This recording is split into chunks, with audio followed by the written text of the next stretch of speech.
নমস্কার বন্ধুরা, ঝর্ণা cooking with village ফুডে সকলকে স্বাগত জানাই। আশা করি সকলেই খুব ভালো আছেন। আমি একটি নতুন রেসিপি নিয়ে আসছি, মুসুর ডাল দিয়ে মোচার ঘন্ট। এই রেসিপির জন্য নিয়েছি মোচা আমি খুব ছোট করে কেটে হলুদ জলের মধ্যে ডুবিয়ে রেখেছি যাতে মোচা থেকে কোষ বেরিয়ে যায়। আর এখানে নিয়েছি মুসুর ডাল আমি 10 মিনিট আগে ভিজিয়ে রেখেছি যাতে অল্প সময়ের মধ্যে সেদ্ধ হয়ে যায়। আর এখানে নিয়েছি 5 ফোড়ন, তেজপাতা, হলুদ গুঁড়ো, লঙ্কা গুঁড়ো, ধনে গুঁড়ো, জিরে গুঁড়ো। আর নিয়েছি পেঁয়াজ কুচি।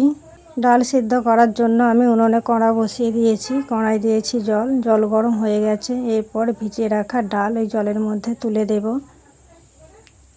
সব ডাল আমি তুলে দিলাম। এরপর দেব পরিমাণ মতো লবণ দেওয়ার পর 5 থেকে 6 মিনিট ঢাকা দিয়ে দেব যাতে ভালোভাবে ডাল সেদ্ধ হয়ে যায়। 5 থেকে 6 মিনিট হয়ে গেছে। এরপর ঢাকা খুলে নেব। দেখুন বন্ধুরা, কত সুন্দর ডাল সেদ্ধ হয়েছে।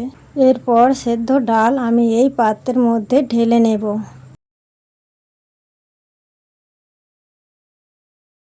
কড়া পরিষ্কার করে উনানে বসিয়ে দিয়েছি। কড়া গরম করে নেব।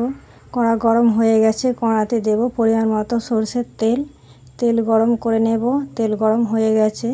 তেলের মধ্যে দিলাম 2টো তেজপাতা একটু লাল করে ভেজে নেব। তেজপাতা লাল করে ভেজে নিয়েছি। এরপর দিলাম 5 ফোড়ন আর তেজপাতা থেকে খুব সুন্দর একটা গন্ধ বেরিয়েছে। এরপর দেব কুচি করে রাখা পেঁয়াজ একটু লাল করে ভেজে নেব।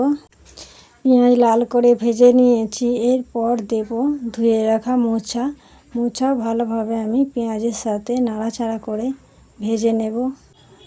6 থেকে 7 মিনিট সময় নিয়ে মোচা ভেজে নিয়েছি। এরপর দেব হলুদ গুঁড়ো, লঙ্কা গুঁড়ো, ধনে গুঁড়ো, জিরে গুঁড়ো দিয়ে ভালোভাবে মশলার সাথে মোচা কষে নেব। আর দেব পরিমাণ মতো লবণ। 4 থেকে 5 মিনিট সময় নিয়ে আমি মোচার সাথে মশলা কষে নিয়েছি।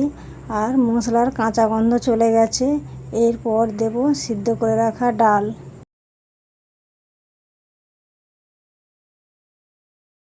দেওয়ার পর আরও 4 থেকে 5 মিনিট মোচার সাথে নাড়াচাড়া করে কষে নেব।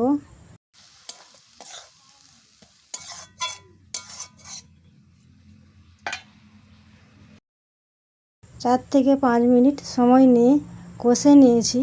এরপর দেব পরিমাণ মতো জল দেওয়ার পর ভালোভাবে খুন্তি নিয়ে নাড়াচাড়া করে মিশিয়ে নেব।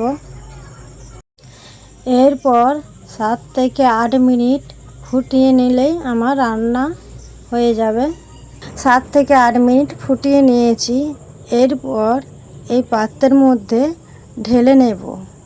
আশা করি ভিডিওটি আপনাদের ভালো লেগেছে। ভিডিওটি ভালো লাগলে লাইক করবেন, বন্ধুদের সঙ্গে শেয়ার করবেন। রেসিপিটি কেমন লাগলো কমেন্ট করে জানাবেন। নমস্কার।